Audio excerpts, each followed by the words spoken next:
ಅದು ಹೇಳಬೇಕಿತ್ತಲ್ಲ. ಸೋಮನಗೌಡ್ರ ಅಂತ DCC bank ನಿರ್ದೇಶಕರು, MLC ಅವ್ರ ಬ್ರದರ್. ಬಸನಗೌಡ ಬಾದರ್ಲಿ. ರಾಜಶೇಖರ್ ಪಾಟೀಲ್ ಅಂತ ನಮ್ಮ ಬ್ರದರ್, ಬಹಳ ಆತ್ಮೀಯರು. APMC vice president. ಅಡಪಾದ ಅಪ್ಪಣ್ಣನವರ ವಚನಗಳು, ಎಲ್ಲಾ ವಚನಗಳು ಕೂಡ ಹೊರಗಡೆ ಬರಬೇಕು. ರಾಜ್ಯ ಸರ್ಕಾರ ಅದು ಪ್ರತ್ಯೇಕವಾಗಿ ಮುದ್ರಣೆ ಮಾಡಿ ಹಂಚಬೇಕಾಗಿ ಬಿಡುಗಡೆ ಮಾಡಬೇಕಾದ ಸಂದರ್ಭವನ್ನು ಒದಗಿ ಬಂದಿದೆ ಬಂಧುಗಳೇ. ಆದ್ರಿಂದ ಈಡೀಗ ಸಮುದಾಯದ ಬೇಡಿಕೆಗಳನ್ನು ಸರ್ಕಾರ ಈಡೇರಿಸಬೇಕಾಗತ್ತೆ.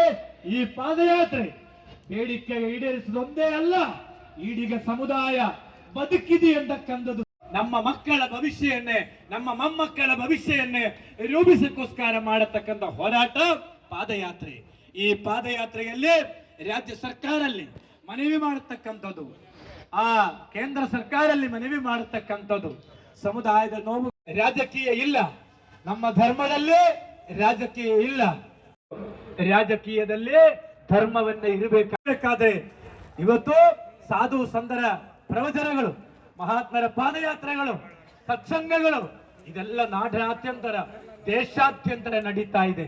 ಸುಂದರವಾದ ಭಾರತ ಸರ್ವ ಜನಾಂಗದ ಶಾಂತಿಯ ತೋಟ ಅಂತಕ್ಕಂಥದ್ದು ಮಹಾಕವಿ ಕುವೆಂಪು ಅವರು ಹೇಳಿದ ಹಾಗೆ ಎಲ್ಲನ್ನೇ ಕೂಡ ಸೇರಿಸಿಕೊಂಡು ಹೋಗಿ ಮುಂದಿನ ದಿನಗಳಲ್ಲಿ ಕರ್ನಾಟಕದ ದೇವಸ್ಥಾನ ಇದೆ, ಇಲ್ಲಿ ಹೇಳಿದ್ರೆ ಮರಿಬೇಡ. ತುಂಬಾ ಅಭಿನಂದನವನ್ನ ಸಲ್ಲಿಸ್ತಾ ಇದ್ದೇನೆ ಬಂಧುಗಳೇ. ನಾವು ಸಮಾಜಕ್ಕೆ ಏನು ಕೊಡುಗೆ ಕೊಡಬೇಕು ಅಂತಕ್ಕಂಥದ್ದು ಬಹಳ ಮುಖ್ಯ. ಸಮಾಜಕ್ಕೆ ನಾವು ಅನಿವಾರ್ಯವಿಲ್ಲ, ಆದರೆ ಸಮಾಜ ನಮಗೆ ಅನಿವಾರ್ಯವಿದೆ ಅಂತಕ್ಕಂಥ ಪ್ರತಿಯೊಬ್ಬ ಮನುಷ್ಯನೂ ಕೂಡ ತಲೆಯಲ್ಲಿ ಹಿಡ್ಕೋಬೇಕು. ಯಾಕಂದ್ರೆ ಹುಟ್ಟುವಾಗಲೂ ಕೂಡ ಒಂದು ಸಮಾಜದಲ್ಲಿ ನಾವು ಹುಡ್ತೀವಿ, ಬದುಕುವುದೆಲ್ಲ ಕೂಡ ಮದುವೆ ಆಗಲಿ ಪ್ರತಿಯೊಂದು ಕೂಡ ಆ ಸಮಾಜದ ಸಂಪ್ರದಾಯ ಪ್ರಕಾರ ನಾವು ಮಾಡುತ್ತೇವೆ. ಅನಂತರ ಅಂತ್ಯಕ್ರಿಯೆ ಸ್ಮಶಾನದಲ್ಲಿ ಮಾಡುವುದು ಕೂಡ ಆ ಸಮಾಜದ ಸಂಪ್ರದಾಯ ಪ್ರಕಾರವನ್ನೇ ನಾವು ಅಂತ್ಯಕ್ರಿಯೆಯನ್ನ ಮಾಡುತ್ತೇವೆ ಬಂಧುಗಳೇ.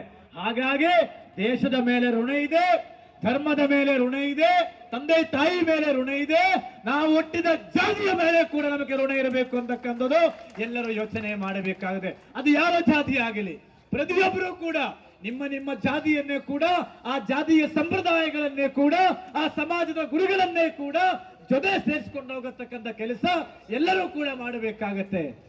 ಇಲ್ಲವಾದ್ರೆ ಮುಂದಿನ ದಿನಗಳಲ್ಲಿ ಬಹಳಷ್ಟು ಕಷ್ಟವನ್ನ ಹಾಕ್ತದೆ ಬಂಧುಗಳೇ. ಸಮಾಜಕ್ಕೆ ನಾವು ಯಾವ ರೀತಿಯಲ್ಲಿ ಬದುಕಬೇಕು, ಏನು ಸಮಾಜಕ್ಕೆ ಕೊಡುಗೆ ಕೊಡಬೇಕು ಅಂತಕ್ಕಂಥದ್ದು ನಮಗೆ ಯೋಚನೆ ಇರಬೇಕು. ಸಮಾಜದ ಬಗ್ಗೆ ಚಿಂತನೆ ಇರಬೇಕು. ಸಮಾಜದ ಬಗ್ಗೆ ಚಿಂತನೆ ಇದ್ರೆ ನಿಮಗೆ ಯೋಚನೆಯನ್ನ ಬರುತ್ತದೆ. ಯೋಚನೆ ಆದ ಮೇಲೆ ಅದು ಸಾಧನೆ ಆಗತ್ತೆ. ಒಂದು ಸಮುದಾಯದ ಬಗ್ಗೆ, ಒಂದು ಕ್ಷೇತ್ರದ ಬಗ್ಗೆ, ಒಂದು ರಾಜ್ಯದ ಬಗ್ಗೆ ಒಂದು ಯೋಚನೆ ಇರಬೇಕು. ಆ ಯೋಚನೆಯ ಅನಂತರ ಚಿಂತನೆ ಇರಬೇಕು, ಅನಂತರ ಸಾಧನೆಯನ್ನ ಮಾಡಬೇಕಾದ ಯೋಚನೆ ಆಗಬೇಕಾಗತ್ತೆ ಬಂಧುಗಳೇ. ಅದಕ್ಕೆ ನಾವು ಹೇಳುತ್ತೀವಿ, ಪ್ರತಿಯೊಬ್ಬರು ಕೂಡ, ಪ್ರತಿಯೊಬ್ಬ ಮನುಷ್ಯನೂ ಕೂಡ ಒಂದು 3 ತಲೆ ಇದೆ ಅಂತ ಹೇಳುತ್ತಾರೆ. ಒಂದು ತಲ ಸ್ವತಂತ್ರವಾಗಿರ್ತಕ್ಕಂಥ ತಲೆ, ಇನ್ನೊಂದು ಕುತಂತ್ರವಾಗಿರ್ತಕ್ಕಂಥ ತಲೆ, ಇನ್ನೊಂದು ಅತಂತ್ರವಾಗಿರ್ತಕ್ಕಂಥ ತಲೆ. ಒಬ್ಬ ಮನುಷ್ಯನಿಗೆ ಎಷ್ಟು ತಲೆ ಇದೆ? 3 ತಲೆ ಇದೆ. ಕುತಂತ್ರ ತಲೆ, ಅತಂತ್ರ ತಲೆ, ಸ್ವತಂತ್ರ ತಲೆ. ಆದರೆ ನಮಗೆಲ್ಲರಿಗೂ ಇರಬೇಕಾಗಿದ್ದ ತಲೆ ಯಾವುದು? ಅದು ಸ್ವತಂತ್ರವಾದ ತಲೆಯಿಂದ ಯೋಚನೆ ಮಾಡಿ ಸಮುದಾಯಕ್ಕೆ, ಸಮುದಾಯದ ಬಗ್ಗೆ ಚಿಂತನೆ ಮಾಡಿ ಅದು ಸಾಧನಾ ರೂಪದಲ್ಲಿ ಬಂದ್ರೆ ನಮ್ಮ ಸಮುದಾಯಕ್ಕೆ ಒಳ್ಳೇದಾಗುತ್ತೆ ಅಂತಕ್ಕಂಥದ್ದು ಬಂಧುಗಳೇ. ಇವತ್ತು ನಾವೆಲ್ಲ ಪ್ರಯಾಣ ಮಾಡ್ತೇವೆ, ನಾವೆಲ್ಲ ಕಾರಲ್ಲಿ ಪ್ರಯಾಣ ಮಾಡ್ತೀವಿ. ಆ ಸಂದರ್ಭದಲ್ಲಿ ರೋಡಿನ 2 ಸೈಡ್ಗಳಲ್ಲಿಯೂ ಕೂಡ ಬಹಳಷ್ಟು ನೀಲಗಿರಿ ಮರಗಳನ್ನ ಕಾಣುತ್ತದೆ.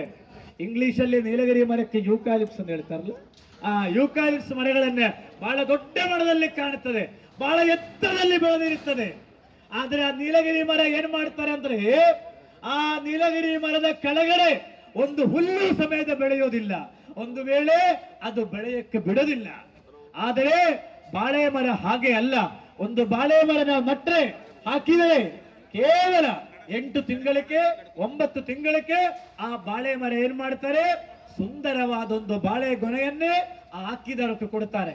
ಅನಂತರ ಆ ದೊಡ್ಡ ಬಾಳೆ ಮರ ಬಿದ್ದು ಹೋಗೋದಕ್ಕಿಂತ ಮುಂಚೆ ಒಂದಷ್ಟು ಸಣ್ಣ ಬಾಳೆ ಮರಗಳನ್ನೇ ಹುಟ್ಟಿಸಿ ಅನಂತರ ಅದು ಬಿದ್ದು ಹೋಗುತ್ತೆ. ನೀಲಗಿರಿ ಮರ ತರ ಆಗಬಾರದು. ನಾವು ಸಮಾಜಕ್ಕೆ ನಾವು ನೀಲಗಿರಿ ಮರ ಆಗಬೇಕಾ, ಅದೆಲ್ಲ ಬಾಳೆ ಮರ ಆಗಬೇಕು ಅಂತಕ್ಕಂಥದ್ದು ನಾವು ಯೋಚನೆ ಮಾಡಬೇಕು ಬಂಧುಗಳೇ. ಸಮಾಜಕ್ಕೆ ಬಾಳೆ ಮರವಾಗಿ ನಾವು ಮುಂದೆ ಹೋಗಬೇಕಾಗತ್ತೆ. ಇವತ್ತು ನನ್ನ ಪಾದಯಾತ್ರೆಯಲ್ಲಿ ರಾಜ್ಯಕ್ಕೆ ಉದ್ದಗಲಕ್ಕೂ ಕೂಡ 700 ಕಿಲೋಮೀಟರ್ ಕೂಡ ನಮ್ಮ ಸಮುದಾಯದಲ್ಲಿ ಕೂಡ ಒಂದಷ್ಟು ನೀಲಗಿರಿ ಮರಗಳಿದ್ದಾವೆ. ಆ ನೀಲಗಿರಿ ಮರಗಳನ್ನೇ ಕಿತ್ತೊಗೆದು ಸಮಾಜಕ್ಕೆ ಬಾಳೆ ಮರಗಳನ್ನು ಹಾಕಿ ಫಲ ಕೊಡತಕ್ಕಂಥ ಬಾಳೆ ಮರಗಳನ್ನೇ ಈ ಸಮಾಜಕ್ಕೆ ಹಾಕಿಕೊಟ್ಟು ಮುಂದೆ ಹೋಗಬೇಕಾಗುತ್ತೆ ಬಂಧುಗಳೇ. ಎಲ್ಲಾ ಸಮುದಾಯಗಳಲ್ಲಿಯೂ ಒಂದಷ್ಟು ನೀಲಗಿರಿ ಮರಗಳಿದ್ದಾವೆ. ನಾನೇ ಬೆಳಿಬೇಕು, ಬೇರೆ ಯಾರು ಬೆಳಿಬಾರದಂತಕ್ಕಂಥ ಜನ ಇರುತ್ತದೆ. ಇವತ್ತು ಸಮಾಜ ಹಾಗೆ ಇಲ್ಲ, ಬಹಳಷ್ಟು ಮುಂದುವರೆದಿದೆ ಬಂಧುಗಳೇ. ಈ ರಾಜ್ಯದ ಈಡಿಗ ಸಮುದಾಯ ದಿವಂಗತ ಬಂಗಾರಪ್ಪನವರು 92ರಿಂದ 94ನವರೆಗೂ ಕೂಡ 2 ವರ್ಷ ಕಾಲ ರಾಜ್ಯದ ಮುಖ್ಯಮಂತ್ರಿಗಳಾಗಿ ಆಡಳಿತ ಮಾಡಿದರು. ಆರ್ ಎನ್ ಜಾಲಪ್ಪನವರು, ಜನಾರ್ದನ ಪೂಜಾರಿ ಅವರು ಕೇಂದ್ರ ಸಚಿವರುಗಳಾಗಿದ್ದರು. ಎಚ್ ಜಿ ರಾಮುಲು ಅವರು ಎಂಪಿಗಳಾಗಿದ್ದರು. ಸೊ ಇವರೆಲ್ಲರೂ ಕೂಡ ಸಮಾನತೆಗೋಸ್ಕರ ನಿಂತಿರತಕ್ಕಂಥ ನಾಯಕರುಗಳು. ಈ ರಾಜ್ಯದ ಸಮಾನತೆಯನ್ನೇ ಮುಂದೆ ಇಟ್ಟು ಬದುಕಿ ಬಂದಿರತಕ್ಕಂಥ ಸಮುದಾಯ. ಜನಾರ್ದನ ಪೂಜಾರಿ ಅವರಾಗಲಿ, ದಿವಂಗತ ಬಂಗಾರಪ್ಪನವರು ಈ ರಾಜ್ಯಕ್ಕೆ ಕೊಟ್ಟಿರತಕ್ಕಂಥ ಕೊಡುಗೆ ಇವತ್ತು ಕೂಡ ಅದು ಚಾಲ್ತಿಯಲ್ಲಿದೆ. ಆಶ್ರಯ ಯೋಜನೆಗಳು ಇವತ್ತು ಕೂಡ ಇದ್ದಾವೆ. ಆದ್ರಿಂದ ಬಂಗಾರಪ್ಪನವರಿದ್ದ ಸಮಯದಲ್ಲಿಯೂ ಕೂಡ ಅವರು ಕೂಡ ಜಾತಿಯನ್ನು ಮಾಡಲಿಲ್ಲ. ಯಾಕಂದ್ರೆ ಆವಾಗ ಜಾತಿಯನ್ನು ದೊಡ್ಡ ಮಟ್ಟದಲ್ಲಿ ಅಬ್ಬರಿಸಲಿಲ್ಲ. ಆದ್ರೆ ಇವತ್ತು ಹಂಗೆ ಅಲ್ಲ, ಜಾತಿ ಎಂದಕ್ಕಂಥದ್ದು ಬಹಳ ದೊಡ್ಡ ಮಟ್ಟದಲ್ಲಿ ಅಬ್ಬರಿಸಿ ಬಿಟ್ಟಿದ್ದೇವೆ. ಅದಕ್ಕೆ ನಾರಾಯಣ ಗುರುಗಳು ಹೇಳುತ್ತಾರೆ ಬಂಧುಗಳೇ, ಜಾತಿ ಅಭಿಮಾನ ಇರಲಿ, ಆದರೆ ಜಾತಿಯೇ ಅಹಂಕಾರವನ್ನ ಬೇಡ ಅಂತಕ್ಕಂಥದ್ದು ನಾರಾಯಣ ಗುರುಗಳು ಹೇಳುತ್ತಾರೆ. ಏನಂದ್ರೆ ಜಾತಿ ಅಭಿಮಾನ ಇರಲಿ, ಆದರೆ ಜಾತಿ ಅಹಂಕಾರವನ್ನ ಬೇಡ ಅಂತಕ್ಕಂಥದ್ದು ನಾರಾಯಣ ಗುರುಗಳು ಹೇಳುತ್ತಾರೆ. ಒಂದೇ ಜಾತಿ, ಒಂದೇ ಧರ್ಮ, ಒಂದೇ ದೇವರು ಎಂದಕ್ಕಂಥದ್ದು ನಾರಾಯಣ ಗುರುಗಳು ಈ ಜಗತ್ತಿಗೆ ಸಂದೇಶವನ್ನು ಅತಿ ಹಿಂದುಳಿದ ಅಹಿಂದ ವರ್ಗಗಳ, ಪರಿಶಿಷ್ಟ ಜಾತಿ, ಪರಿಶಿಷ್ಟ ಪಂಗಡ, ಅಲ್ಪಸಂಖ್ಯ ಎಲ್ಲರೂ ಕೂಡ ಸಮಸ್ಯೆಗಳನ್ನೇ ಬಗೆಹರಿಸಲಿ ಅಂತಕ್ಕಂಥದ್ದು ಈಡಿಗ ಸಮುದಾಯ ಪ್ರಾರ್ಥನೆಯನ್ನ ಮಾಡುತ್ತೇನೆ.